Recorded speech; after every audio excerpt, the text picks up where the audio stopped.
جو مرنے کے بعد جو زندگی آنے والی ہے اس کے لیے کچھ کر۔ تو اللہ رب العالمین نے اپنے رسول علیہ الصلوۃ والسلام فدا ابی و امی و روحی کے ذریعے ہمیں ایسے موقع فراہم کیے ہیں کہ ہم سے اگر کوئی کوتاہیاں ہو جائیں، کچھ کمیاں رہ جائیں تو ان کی تلافی کے لیے چانس دیے۔ ان میں سے یہ رمضان المبارک بھی ہے۔ کیسی بات ہے کہ خود اللہ رب العالمین ہماری نجات اور بخشش کے لیے اتنا خواہش مند ہے کہ خود موقع دیتا اور اعلان کرتا ہے کہ اگر تم نجات چاہتے ہو تو وقت ہے آ جاؤ، میں نے دروازے کھول دیے ہیں بخشش کے۔ اور اسی لیے رسول کریم علیہ السلام نے فرمایا کہ روزانہ رمضان شریف میں عالم غیب میں اعلان ہوتا ہے یا باغی الخیر یقین، اور نیکی کو تلاش کرنے والے بڑھ آگے، جنت کے دروازے تو کھلے گا، دوڑ و یا باغی شر یقین، ارے برائی کے پیچھے بھاگنے والے آپ تو شرم کر، رک جا۔ اور اللہ کے رسول علیہ السلام نے فرمایا کہ جنت کے دروازے کھول دیے جاتے ہیں، دوزخ کے بند کر دیے جاتے ہیں۔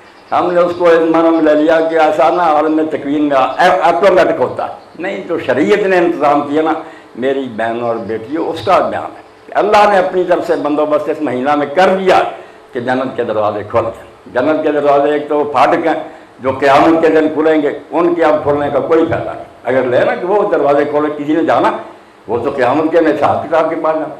جنت کے دروازے میری بہنوں بیٹیوں نیکیاں، ایسی نیکیاں جو جنت کی طرف لے جاتی ہیں۔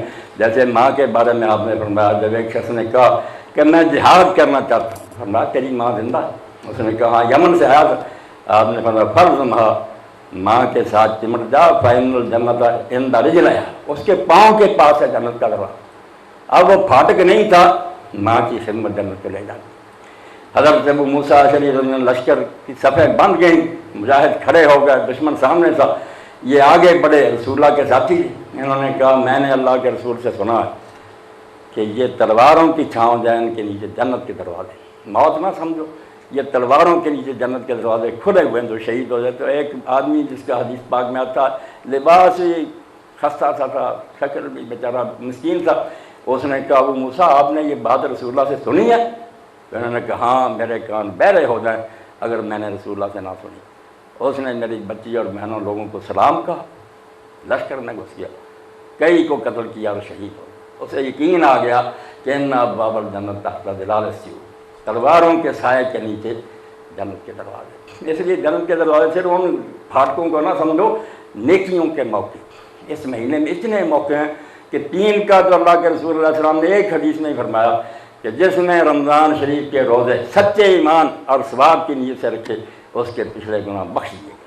پھر دوسرا فرمایا جس نے رمضان میں رات کو قیام کیا، نفل پڑھے، اس کے بھی پچھلے گناہ بخش دیے گئے۔ اسی طرح فرمایا جس نے لیلۃ القدر میں قیام کیا اس کے بھی گناہ بخش دیے۔ یعنی کتنے پھاٹک کھول گئے جنت کی طرف جانے کے لیے، جو کرے کرائے کچھ نہ اور سمجھے کہ خود کوئی کھلے گا۔ اسی لیے لوگ احمد کہتے ہیں کہ جو اس مہینے میں مرتا نا وہ جنت میں جاتا ہے، کیونکہ دوزخ کے دروازے میں نہیں، وہ دوزخ میں جاتا ہے، وہ دوزخ میں جائے گا۔ جنت میں وہی جائیں گے جن دروازوں میں داخل ہونے کی کوشش کریں گے، بھی عمل کریں گے۔ اور دوزخ کے دروازے جو ہیں آپ دانا ہیں سب سمجھ لیں کہ ساری برائیوں کی جڑ 2 راستے، یہ منہ اور شرمگاہ۔ اسی لیے اللہ کے رسول اللہ علیہ السلام نے فرمایا، حضرت سہل بن سعد کہتے ہیں جو مجھے ضمانت دے کہ ان 2 راستوں کی حفاظت کرے گا، ان سے غلط کام نہیں کرے گا، میں اس کو جنت کی ضمانت دیتا ہوں۔ یہ دوزخ کے 2 دروازے ہیں جو شریعت نے اس مہینے میں بند کر دیے کہ حرام تو گزارا، حلال کی بھی اجازت نہیں۔ شہوت پر کے پیرا لگا دیا گیا، کھانے پینے پر بھی لگا دیا۔ اب کوئی پھر ان دروازوں کو توڑ دے اور گھس جائے دوزخ میں جاتا پھرے، دین نے بندوبست کیا۔ اور جو اللہ کے رسول علیہ السلام نے فرمایا نا کہ جو اس مہینے میں نیکی کرے اللہ کے یہاں اس کا اجر بہت زیادہ، عام مہینوں کی نسبت بڑا۔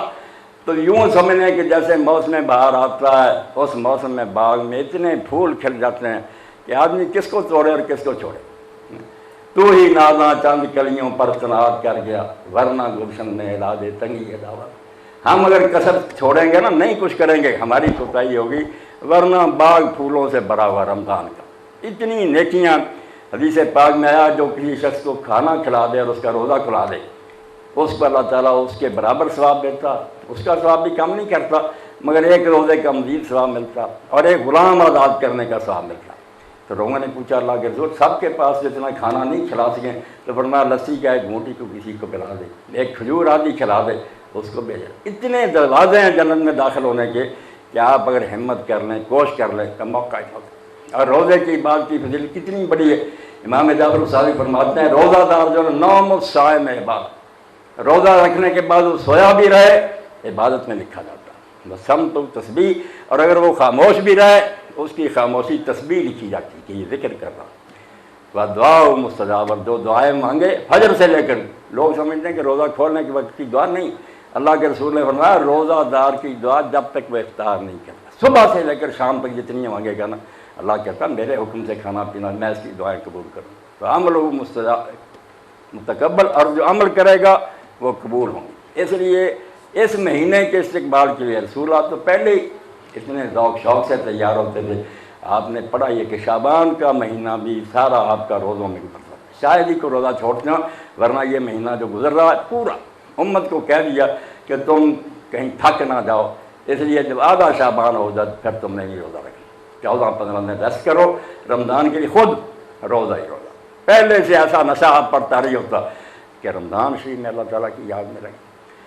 تو اس مہینہ کے لیے اپنے دلوں کو آمادہ کرو، بالکل شوق پیدا کرو کہ ادھر چاند چڑھے اور ادھر آپ یہ دعائیں کر رہی ہیں اللہم اعنا علی صیامہ و قیامہ و تلاوت القرآن کی، اے اللہ اس مہینے میں ہماری مدد کرنا کہ ہم روزہ بھی رکھ سکیں، رات کو جاگ بھی سکیں اور قرآن مجید کی تلاوت بھی کر سکیں۔ اللہم سلمنا فیہ، اس مہینے میں ہمیں تندرست رکھنا، وسلم علیہ، اور یہ مہینہ بھی ہمارے لیے خیریت کا ہو، کوئی بیماری نہ آ جائے، اور تسلم منا، اور ہم سے یہ پھر مہینہ جو نا قبول بھی کر لینا، محنت کرنے کے بعد ضائع نہ ہو جائے قبول۔ اس لیے یہ زمانہ کوشش کا، اور کوشش اتنی لازم ہے۔ رمضان شریف تو بہت اعلیٰ مہینہ، افضل الشہور ہے، اس کی گھڑیاں افضل ہیں، راتیں افضل ہیں، دن افضل ہیں، مگر حضرت علی رضی اللہ عنہ فرماتے ہیں کہ عام مسلمان کو تو چاہیے روزانہ سوچے کہ جب سورج نکلے صبح جاگے تو یاد کرے کہ یہ دن اعلان کر رہا ماں میں یومن یمر علی ابن آدم، کہ جو دن بھی تمہارے سامنے گزرتا ہے اللہ قال ذلک الیوم، مجھے اور آپ سب کو بچی وہ دن پکارتا جب صبح اٹھتے ہیں، کل فیہا خیرن کفر فیہا خیرن، کہ اللہ تعالیٰ نے بونس کے طور پر ایک دن اور تجھے دے دیا، پتہ نہیں تیری زندگی کا یہ آخری دن ہو، اگلی صبح نصیب ہی نہ ہو، اس لیے میرے اندر کوئی اچھے کام کر لینا، کوئی اچھی باتیں کرنا، اشہد لہ بکا یوم القیامۃ، تاکہ تیرے لیے قیامت کے دن میں گواہی دے سکوں، میں آیا تھا پورا دن گزرا، اس نے مجھے ناراض کر کے نہیں بھیجا، میرے اندر نیکیاں کی۔ کوشش کریں کہ زندگی ایسے بسر ہو جائے کہ جب واپس لوٹیں اللہ راضی ہو جائے، اس کے رسول